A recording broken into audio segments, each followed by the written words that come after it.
Chez Desharnais, profitez d'une remise postale allant jusqu'à 100 $ à l'achat de 4 pneus Nokian Tires sélectionnés. Desharnais, 75 ans et plus jeune que jamais.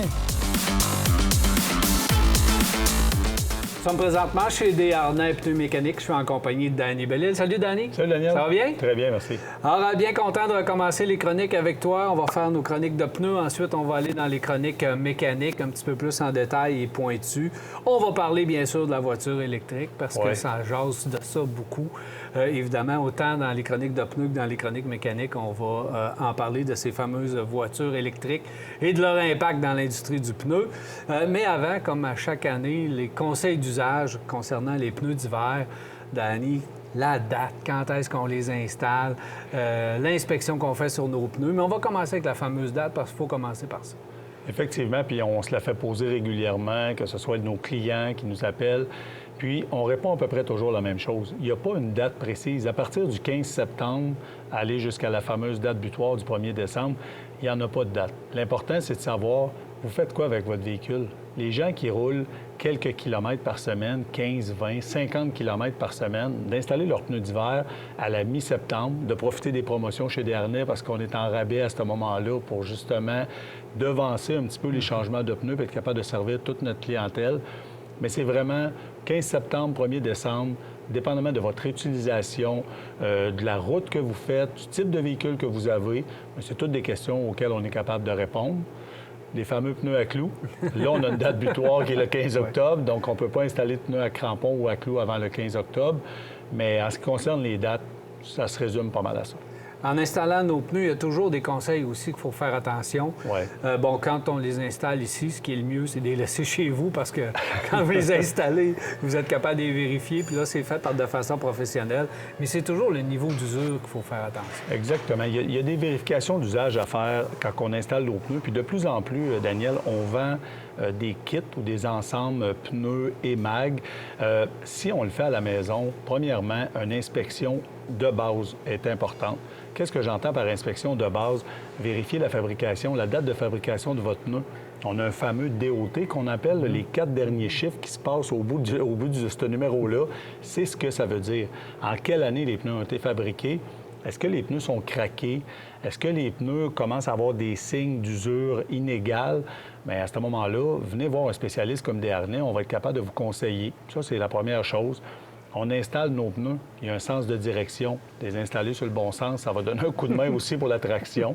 C'est toutes des petites choses comme ça, puis de bien nettoyer. Souvent, on l'explique aux gens, des gens qui perdent des roues ou ces choses-là. Malheureusement, à chaque saison, on en voit. Les gens arrivent ici sur la remorque et ont perdu une roue. C'est quoi qui s'est passé? C'est que soit qu'on avait 2 sets de boulons, on avait 2 ensembles de boulons, puis on a mis les mêmes boulons sur les roues qu'on aurait dû changer nos boulons. Ça, il faut faire très attention parce que l'assise des boulons, ultra important, on va en parler dans une de nos chroniques. Après ça, on n'a pas bien nettoyé l'assise, autant celle de la jante que celle du véhicule. Si on fait ça, on s'assure de serrer au bon serrage, qui est recommandé. D'avoir une clé dynamométrique à la maison, ça fait bien aussi pour être capable de mettre la bonne pression. Mais c'est toutes des petites choses très, très importantes pour ne pas avoir de problématiques. Bien, la pression d'air aussi, parce qu'on prend les pneus du cabanon, on les installe là. Puis on ne vérifie pas la pression d'air, puis on part avec nos pneus. Effectivement, très bon point. La pression d'air, puis les fameux capteurs TPMS, certains véhicules, l'étalonnage qu'on appelle, sont capables de se reprogrammer automatiquement. Mais par contre, il y a plusieurs véhicules encore dans l'industrie qui demandent une manipulation, que ce soit avec un scanner ou ces choses-là. Donc, oui, effectivement, pression d'air et s'assurer de refaire une vérification au niveau de nos TPMS, là, nos capteurs de pression d'air. Ça, c'est vraiment très important. Tu as parlé rapidement des crampons. Ça aussi, il n'y a pas juste la date, mais il y a le choix aussi. Il y a le choix. Est-ce qu'on y va avec ça ou pas? En toute honnêteté, chez Desharnais, on est super bien équipés pour cramponner des pneus. On en a quelques-uns ici en montre là, qu'on peut cramponner nous-mêmes au magasin.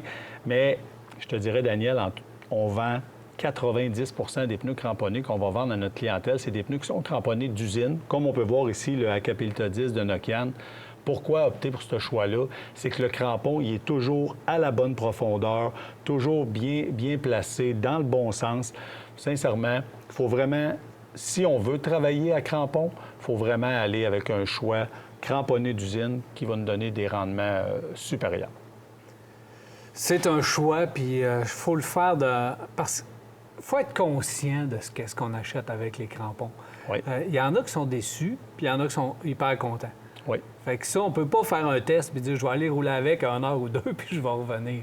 Donc, il faut faire attention. Puis si on va souvent dans des stationnements à étage, ces trucs-là, il faut le prendre en considération. On est en condo, il faut prendre tout ça en considération. Tout ce qui est parking souterrain, c'est pas tous les parkings souterrains, mais plusieurs parkings souterrains ont interdit les crampons. L'autre chose qui arrive, c'est qu'on va travailler avec des pneus à crampons pour quel genre de clientèle? Les gens qui sont insécures, la glace, les gens qui restent un peu plus en campagne.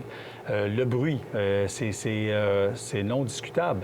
Un pneu à crampons, c'est le produit le plus bruyant qu'on va avoir en hiver. Par contre, au niveau sécurité, freinage sur glace, il n'y a rien qui arrive avec ça. Tu m'as pas parlé de crampons écologiques. Ça existe encore, ça, où la mode est passée? Ah, c'est pas mal juste ça qu'on a présentement. Okay. Les fameux TSMI qu'on avait, un genre de T, on n'installe plus. Même dans ceux que nous installons nous-mêmes au garage, on travaille avec des crampons écologiques là, de plus en plus. Avant, c'était la grosse affaire. Maintenant, ça fait partie intégrante des crampons. C'est comment? La seule différence qu'on va avoir avec un pneu Nokian, exemple, c'est que le crampon, en plus d'être un crampon écologique, il y a un sens dans lequel il doit être installé dans le pneu. Parce qu'en plus, la petite pine qui est en contact, elle a une forme très, très spéciale pour maximiser l'adhérence au niveau de la glace. Danny, on a eu plusieurs questions concernant les pneus. Puis ça, c'est le fun, j'aime ça. Continuez à nous les envoyer pour Danny, autant pour la mécanique que pour les pneus. On va y poser les questions. Et la première question nous vient d'un monsieur qui veut savoir les fameux moniteurs de pression d'air, donc les témoins lumineux de pneus qui allument à peu près tout le temps. Oui. Qu'est-ce qu'on fait avec ça? Est-ce qu'on vient vous voir? Est-ce qu'on panique? Ça allume régulièrement. Changement de température, souvent, c'est là que ça allume le plus. Qu'est-ce qu'on fait avec ça? Puis, ce qui est un peu problématique là-dedans, c'est que les capteurs ne réagissent pas de la même façon. Premièrement, il y a des capteurs directs qui sont directement dans les roues, qui sont les valves, en fait. Et on a les capteurs indirects, qu'eux autres vont être installés avec le système ABS du véhicule, qui vont être capables de prendre une lecture. Un pneu un peu plus mou va faire en sorte qu'il va y avoir une révolution, une circonférence plus petite, et ça va faire allumer les lumières. Mais des fois, ça peut prendre jusqu'à 25 moins d'air. Fait que vous comprenez que si ça fait un bout qu'on roule avec une manque de pression, ça se peut que ça endommage le pneu. Les TPMS qui allument, il y a certains TPMS, ils nous donnent une marge de manœuvre de 10 Donc, prenez pour acquis que vous avez 35 livres dans votre pneu. Ça veut dire qu'il manque 4 livres, le TPMS allume. Fait que oui, il faut prendre ça avec un grain de sel. Quand la lumière allume, le conseil numéro 1, prenez le temps de vous arrêter dans un endroit sécuritaire, faites le tour de votre véhicule. Tout semble en ordre. Un pneu qui est crevé ou un pneu qui manque 15 livres, visuellement, on va être capable de s'en apercevoir. Si les pneus semblent à la bonne pression, rendez-vous chez Desharnais si vous êtes assez si vous n'avez pas un petit silement. Un petit silement voir s'il n'y a pas chose. Un clou qui est rentré dans le Mais pneu. sincèrement, il y a les capteurs, il faut faire attention. OK, les autres, on y va assez rapidement. M. Simard, un assidu de l'émission, d'ailleurs. Il dit, est-ce que je pourrais aller chez Desharnais pour simplement faire vérifier ma pression d'air parce que il n'est pas capable de le faire lui-même dans une station ou avec son propre appareil. Oui, on le fait régulièrement, puis ça nous fait plaisir d'accueillir les gens. C'est sûr que si vous arrivez à la mi-novembre, ça se peut que ça soit un peu plus long, mais à peu près tout le temps dans l'année, on va le faire. Puis je comprends, monsieur, parce que quand on arrive pour le faire à la station-service, seulement de brancher l'appareil, souvent, on va perdre 5 à 8 livres d'air parce qu'on n'est pas capable de le placer adéquatement.